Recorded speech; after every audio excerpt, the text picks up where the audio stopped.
you can see here the three instruments which we will present today. For the live presentation, we have the PTS 3.3 and PTS 2.3 genX. The PPS, the power source, is not available, but I can tell you something about the power source. It's almost the same like the PTS 3.3 genX power source.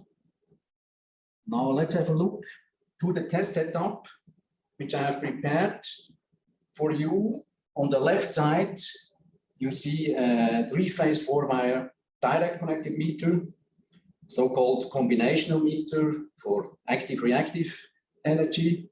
And we will test the active energy LED with one scanning head SH2003 connected to the impulse input 1 of our PTS 3.3 genX.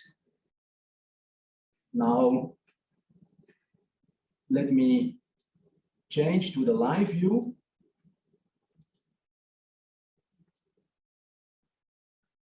So here you can see the real setup is the PTS 3.3 genX, and on the left side, the meter connected with high current cables.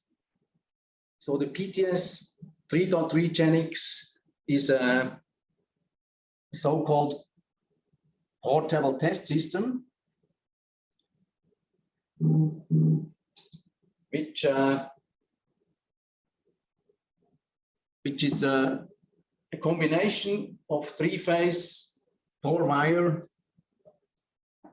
current source and a three-phase four-wire reference standard class 0.05. And there is also an error evaluation system integrated with two independent impulse inputs. Now let me change the position of the camera to the front view. And I would like to tell you something about the main connections and some special features or new functions compared to the predecessor, the PTS 3.3C. So let's start on the left side. So here we see the main connections, the current connections. So here we have the 120 ampere connections with a current range 1 milliampere to 120 ampere. Beside 12 ampere connections from 1 milliampere to 12 ampere. For the source mode, the output power is 60 VA at three internal ranges, 12 ampere, 80 ampere, and 120 ampere. This is better than at the predecessor. There we had only two ranges, 10 ampere with 25 VA and 120 ampere with 60 VA. So we have more output power here than with the older instrument. If you use the instrument as a reference standard only, there is also a specialty. Then you can look to the current input like one input with two connectors. So if you measure, for instance, 10 milliampere with the high current connector or with the 12 ampere connector, it doesn't matter. Inside it's the same. So you get the same accuracy. Let's have a look to the voltage connection. So we have four connectors for the three phases and neutral. So there is also a difference to the old device. So here we have a combination of voltage inputs and output connectors. With the older device, this was separated. The range of the voltage output goes up to 480 volt phase neutral. The measuring range, if it's used as reference standard, starts at 10 millivolts for burden measurement. It goes up to 500 volt phase neutral as a maximum. So these are the voltage connections. Regarding output power, we have 30 VA as at the predecessor equipment. So this is the same as before. Let's have a look on the right side on the top. So there we can see the supply connector. This is also new. Now here we have a two-pole supply connector. So we don't have protecting earth like we had with the predecessor or like most of the competitors have. So if you have a two-pole connector, a fuse, and a power switch. The range is 88 volt to 164 volts. So standard range for electronic equipment which is used worldwide. But there is another special feature. There is a relay built in for protecting the instrument. If the voltage is higher than 276 volts, the relay will cut off the instrument to protect the instrument. So this is a new protection feature. If you look to the next section here, so this is are the connectors for communication, for accessories, and here we have the memory cards, so-called SD cards for storage of results and settings. Let's have a look to the connector here. So this is a USB Type B connector, normally used to communicate with the computer, to run calibration, to remote control the device, or to read out results. On the right side, you see the Ethernet connector. So this is to connect to a network or to make a point-point communication, connection to a computer. Inside the device, we have a WLAN module for wireless connection. And with these two Ethernet connections, if you are connected to a network with wired or wireless, you can use the built-in web server. So this is also a new feature of the genX series. And with this web server, you can remote display the user interface, and you can remote control the device with this with a web server on a mobile phone, tablet, or notebook. In principle, on any device which can run a web browser. On the left side here, you see two USB Type A connectors. So these connectors can be used to connect accessories like a mouse and or a keyboard. In this case, I have connected a mouse, so we can use the mouse also to operate the instrument. You will see this later on. And then besides the SD card, memory card, which is removable. So in fact, you can say the storage is unlimited because you can exchange the memory card. Below, we have the connections related to the reference standard. On the left side, we see two impulse inputs. So these are two independent impulse inputs. You can say it's like a two-position test bench. The second input can be configured as output to calibrate this device against the higher class standard. On the right side, we have two of our UCT, universal current transducers. And these two connectors can be used to connect any of our standard options like clamp-on CT, 120 ampere, 1000 ampere, then Flex 3000, or also the high voltage sensors of the Amplified Wire 3 up to 2000 ampere or 40 kilovolts. They can all be connected here to these sockets on the right side. Now maybe it's the point to tell you something about the power source, PTS 3.3 genX. The case and the user interface or the connections are almost identical. Only this part here is missing. The part related to the reference impulse inputs, clamp connectors, of course, this is missing. This is not needed for the power source. The operation is, of course, also locked for reference and sequence. So we'll have only the source operation. But regarding operation of the source part and specifications, all what I will tell you later on for the PTS 3.3 genX is also valid for the PPS 3.3 genX. This is exactly the same. Regarding operation, we have the main operation is the touchscreen display. Then we have an alternative operation with a turnable joystick. Most of you may know this already from the PWS 2.3 genX. So the reference meter functions, in fact, are almost identical to the PWS 2.3 genX. As a third or second alternative, you can also operate the instrument by the mouse or by a keyboard. So this can be useful in the laboratory.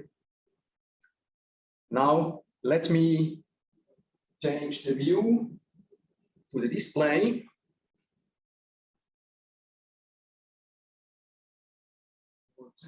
Tell you something about the operating concept. It needs some time to focus here.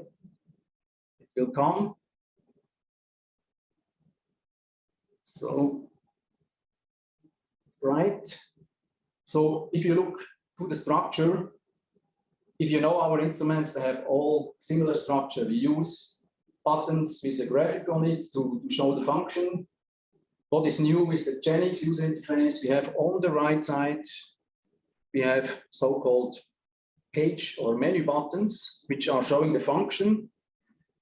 And I can now use the mouse. You can see here a red mouse key. So if I select the function on the right side, like reference meter, then on the left side, functional buttons are shown for this reference meter part, like meter for error measurement, load value measurement, waveform harmonics, register test, CT/PT burden and ratio measurement, some special functions and setting of the reference. If I go to source, I have other buttons here, like sinus value, switch on, adding of harmonics, ripple control signals, slider operation. And these are settings of the source. Then here for the portable test system, we have an additional functionality, the sequencer. So the device can run automatic sequences. You will see this later on in the presentation of Reto. Then we have a main function, DB for database. So there, all results can be accessed. You have addresses, customers, meter types, meters, transformers, and general settings of the instrument. Here may be interesting. In these general settings, you can set up clock time and date, but also here you can set up the mode. So the basic mode is test system, but you can change to reference and source, and then you can see that the sequence button is blocked. And the third mode is measure only. So then also the source button is blocked. So this is the reference meter only. So we can use the PTS 3.3 genX also just as a reference standard. Let's change back to test system. To go back of a submenu, you press the exit button. Further, we have here on the right side a help button. So this is also a new feature on the genX series, that the operation manual is built in to the instrument. So I can access here the full operation manual. Can click to chapters. There is also a help button here. So this button can be used to jump in the corresponding chapter of the operation manual at any function. So to see direct help to a function which you use. Okay. At the bottom, you can see the status indication. So with 3 sections. On the left side, status of the reference standard. In the middle, the status of the power source. And on the right side, capacity, occupation of a memory card, and date and time. So general settings of the instrument. If you operate with the turnable handling button, we can see a red frame moving over the keys. It's on the left side. And so you can move this red frame to different buttons and then press to activate the function. So this is an alternative possibility in case if somebody doesn't want to use the touch screen, or if he needs to wear, if gloves needs to be worn, then this would be a good option to operate the instrument also. Okay, this to the basic structure and the operating elements. Now let me show you some simple operation, maybe typical for laboratory use, which is probably the main application of such a device. So I will prepare and set up a load point and switch on the source. Then we will go to the reference standards and run an error measurement. So let's start with the source. I click here the source menu. Then I go to this UI3 menu to set up sinus values. You see everything is 0 here. So first I need to go to the parameters, to this low point menu. We know our meter is a 3-phase 4-wire meter. So I select the network 3-phase 4-wire. The meter has a nominal voltage of 230 volts. So I will enter for phase neutral voltage 230 volts. I can press the enter key several times to overtake the same value to the other phases. For the current, the nominal current is 5 ampere, but I will switch on a higher current, for example, 20 ampere. I repeat, it's enter to overtake to current 2 and 3. Then I can define the phase angle between current and voltage. For example, 30 degree, phase 1, 2, 3. Here I can change the phase rotation, right or left. 2 possibilities, we leave it at right, sorry. Then I will program a frequency of 50 hertz. So typical, this is 50 or 60 hertz, or synchronized to line frequency. So now this is prepared. I go back. Now we can see that the values are prepared here, but not switched on. To switch on, I have to press the on button here. And now these values are switched on. We can see the measured values up here. You can see the vector diagram and the waveform. So a nice overview. Now let's change to the reference with the button on the upper right side. I go to the reference, to meter function for meter testing. I cannot start here because I first have to set up the error measurement. We have here a setup for the 2 inputs. We use input 1. And first we have to define what we like to test, active energy or reactive energy. In our case, we test active energy. So I will select P sum, so active sum power plus minus direction as reference. Then we have to enter the meter constant of the meter. This is in our case 500 impulse per kilowatt hour. Then we have to define a test duration. For example, 10 impulses. You can enter impulses or seconds. We do it with impulses. We can do statistics. So I define 3 repetitions. Means there are 3 measurements done over 10 impulses, and then an average value is calculated in the standard deviation. I can enter a tolerance, which is typically the tolerance of the meter. Here we have a class 1 meter. So I enter -1 to 1%. We use the scanning head. Then I go back. And now I can start error measurement. We see here the progress. It counts up to 10 impulses. As soon as we have reached 10 impulses, the error is indicated. I can switch the display. So we can see this is the second run. And this is the third run. And then we can save the results if we go to Discover. And in the simplest way, I press Save, New File, and then I could say maybe error 01, just as example. And then the results are saved under this point. Now I could go back to source and change the load settings, go back to error measurement and do a new measurement. So this is the principal manual operation. But let's stay on the source side. So before I have changed the values manually here, but you can do it simpler. You can also load save predefined settings. I have done the settings absolute in voltage and current and phase angle, but you can also do it relative, like here. If you indicate percentage of nominal voltage, percentage of nominal current, and a power factor. So I can, for example, load these settings. And this means in our case, 230 volt, 5 ampere, 0 degree. Then I have to press start again to overtake these new settings. Now you will see it has switched on with 230 volts and 5 ampere. So this possibility to save settings is I think, very interesting. I think there we are maybe better than the competition. So we have a lot of positions where you can save settings. So this can help you in the operation of the instrument. Now let's go to another function which is maybe interesting.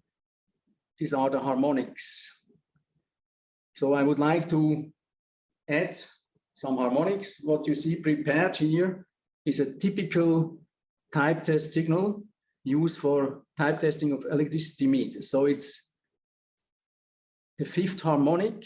So you have to generate 10% of 5th harmonic in voltage and 40% of 5th harmonic in current. So you can prepare this individual for each phase. You can save it also. And if you have loaded this, if the basic waveform is switched on, you can add these harmonic signals to the basic waveform. If I go back to this button, you can see now the harmonics which are switched on. Here I can also select which waveforms I would like to see.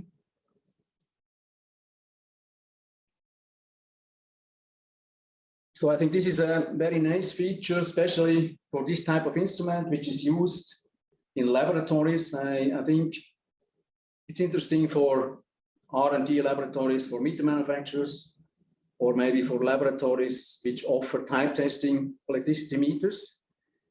And if you do type testing of electricity meters, then the requirements for some test signals are high regarding harmonics.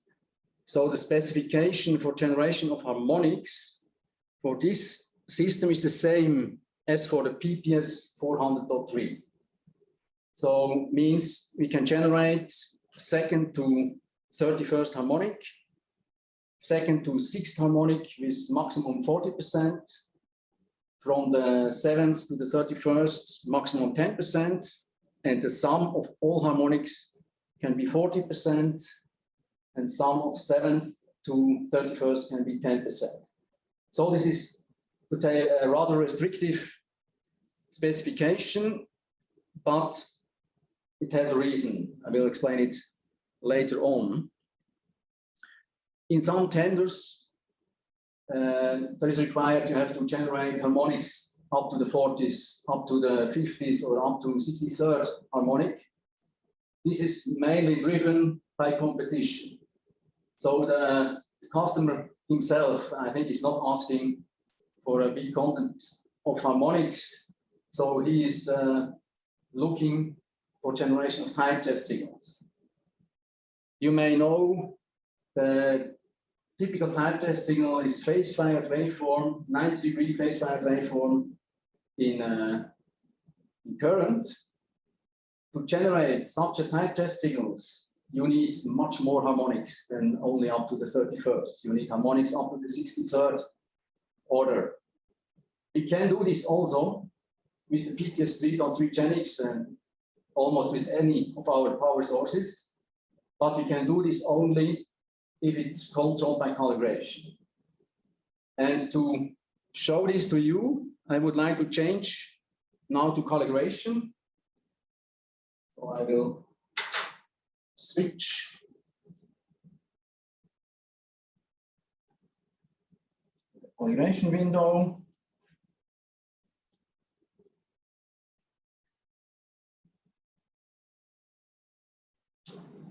Okay, now we can see calibration. I'm connected via the USB Type B connector with the PTS 3.3 genX. And here from calibration, I can manually control the PTS 3.3 genX also. And I have prepared here on the operation, manual control measurement. I've prepared a setup.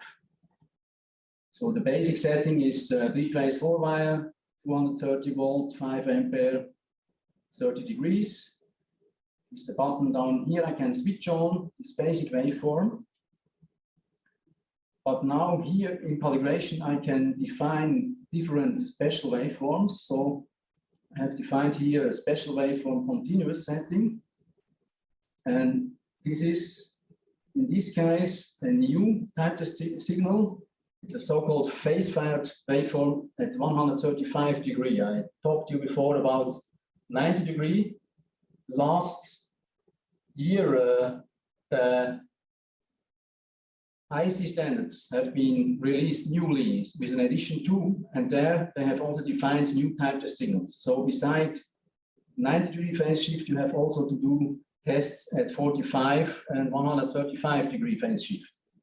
And the signal at 135 degree phase shift has the highest requirements regarding harmonics. So if you can do these type test signals with a power source, you can do any of the type test signals which are defined in the international standards, IEC or ANSI or International Recommendation R46.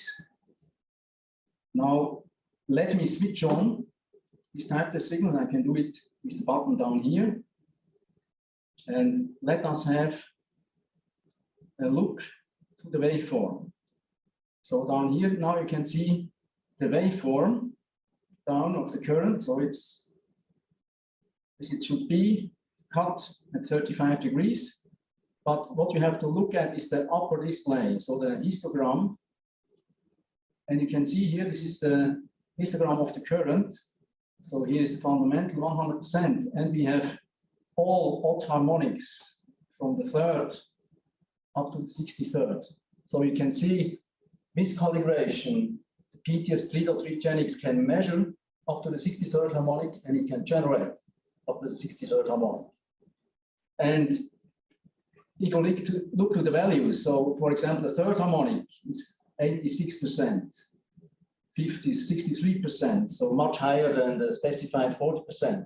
If you look to the sum of all these harmonics, they are almost 400%, so 10 times, almost 10 times more than what we specify.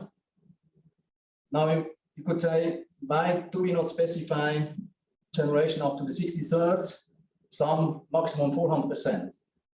There is a reason. So we cannot guarantee that this will work for any combination of harmonics with high content of harmonics and any load. So it could be that the output of the amplifier start to oscillate, and then the amplifiers could be damaged, and then we are confronted with warranty cases. But we don't want to have this. So this is the reason that our specification is rather restrictive. And if you look to the competition in the past, the competition has just copied our specification.